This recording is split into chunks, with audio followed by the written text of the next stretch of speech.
Welcome again. We'll start with how to prepare for CSET paper 2.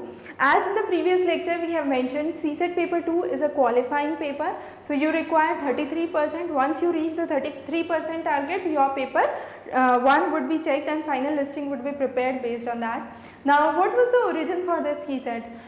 In 1979, the Kothari committee recommended the objective question paper pattern. Finally, in 1988, Satish Chandra committee recommended negative marking. When the recommendation was laid, it was 50% negative marking. However, when it turned down on papers, it was 1/3 for every incorrect response. So, +1 minus 1/3. So, that was the calculation. Again, a very important thing for CSET paper 2 is time. So the booklet itself covers around 20 to 25 pages and you have nearly 2 hours to go for. So in 2 hours you have to cover 80 questions. That means you have on an average 1.33 minutes for each and every question. Now what is important here to understand is, let's say you have a passage of 2 pages and on that passage of 2 pages you have merely 2 questions that are asked. So that means you have to read these 2 pages and answer these 2 questions, and the total time you get is 2.5 minutes. So 2.5 minutes you have to read the passages, you have to comprehend the questions and you have to answer it.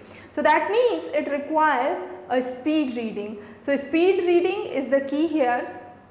Again, negative marking is there, so be very careful what you are attempting. Usually out of 200 marks, if you score 66 questions, or in simple terms, out of 80 questions if you do 27 questions, you have a kind of qualifying edge for CSET paper 2. Now again, it's important, since there are only 80 questions in CSET paper 2, the weightage for each question is much higher as compared to CSET paper 1. So there you have weightage for each question as 2 marks, here it's 2.5 marks for each question. Now what makes the CSET paper 2? So it's 2/3 of reading comprehension nearly and 1/3 of the quantitative, the reasoning and the logical analysis. So it's predominantly a reading comprehension based paper. That means you have to develop the good skills for reading. We have covered a separate lecture on reading comprehension where we have mentioned the tricks to solve the reading comprehension problems. So you can refer that. Again, the postal course for the CSET paper 2 is available here.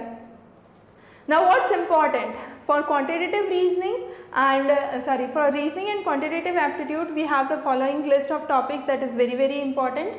So speed and time problems, cube, calendar, clock, direction, blood relation, probability, setting arrangement, data interpretation and syllogism.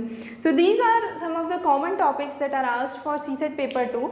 Now if you are preparing for SSC or Bank PO exams, IBPSC exams, you are much familiar with these. So usually quant section and reasoning is not a problem for most of the students. However, the syllabus clearly mentions mathematics up to the level of 10th, but that is again a gamble. You can have questions based on probability which are a kind of borderline cases. You can say they are covered up to class 10 syllabus, but they are definitely difficult to comprehend for a class 10th student. So sometimes there are questions which are tricky. Mostly the paper is more or less simpler, especially for the reasoning and the quantitative aptitude. Again, there are many questions on analytical reasoning, so this is smaller than this is bigger, and ultimately finding out the sequence and questions like this. So you can draw a table and understand it. Now coming on to the most important section for CSET paper 2 is reading comprehension. So what you should keep in mind while solving questions on reading comprehension?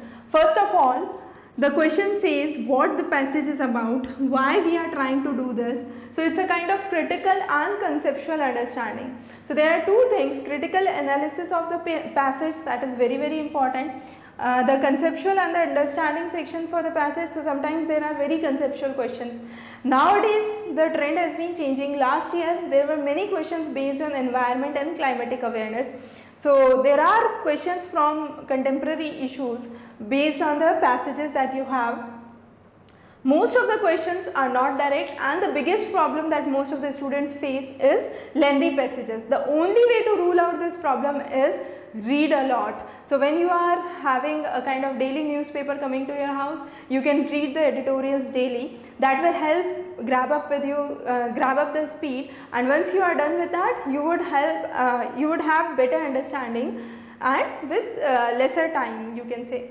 Now what to read and what are the passages usually about? So usually it's from a kind of autobiography of an eminent nationalist leader.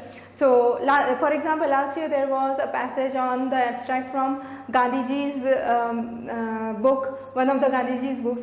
So there are kind of various abstracts from the novels and the books that are asked. So life of great people. Then you have the editorial and the contemporary topics. Again, those become very, very important. Sections from Yojana, Kurukshetra and Down to Earth are sometimes directly asked. So if you are done with those in your regular reading, you might find that passage very easy, because you would have a glance and you would say that okay, I have read this passage before itself. So sometimes that becomes a chance when you are doing a lot of reading, when you have a kind of lot of contemporary things that are coming up. Nowadays, as I said, there is higher focus on passages related to environment, climatic change, science and technology, issues related to nationalism, government policies and programs. So these are the key elements that are being highlighted in the passages now.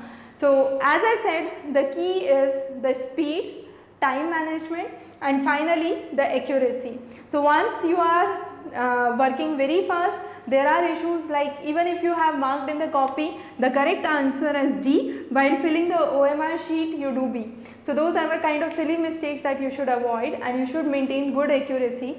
And wish you all the best for your upcoming lecture, upcoming examination. Have a good day ahead.